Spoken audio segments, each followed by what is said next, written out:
Tailor అవ్వాలంటే కుట్టిన బ్లౌజులు కుదిరితే చాలు అనుకుంటున్నారా? మరి ఇంకేం కావాలి? ఇంతకన్నా ముఖ్యమైనది కస్టమర్‌ని డీల్ చేయడం. వాళ్ళు చెప్పింది అర్థం చేసుకుని వాళ్ళకి అర్థమయ్యేలా చెప్పడం.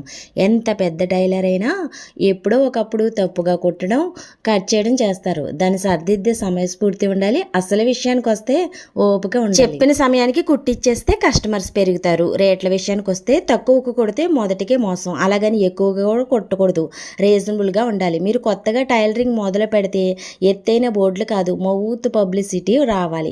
దానికి తగ్గట్టు రాత్రి పగలు కష్టపడాలి. ఒకసారి పబ్లిక్లో టాక్ వచ్చిందంటే ఇక అంతే, మీరు ఏనుగంటే ఏనుగే, గుర్రమంటే గుర్రమే. ట్రెండ్ని ఫాలో అవ్వాలి. మార్కెట్లోకి వచ్చిన కొత్త మోడల్స్ని ఎప్పటికప్పుడు నేర్చుకోవాలి. కస్టమర్స్ కుట్టివ్వాలి. 60 ఏళ్ల వయసులో కూడా ఏదో ఒకటి నేర్చుకోవాలనే తపంతో ఉన్నవాళ్ళు 25 ఏళ్ల వయసుతో సమానమంట. అంటే ఎప్పుడు కొత్తవి నేర్చుకోవాలనే ఆలోచనతో ఉండాలి. అప్పుడు ఎప్పటికీ మీ కస్టమర్స్ మీతోనే ఉంటారు. వీడియో నచ్చితే లైక్ చేయండి.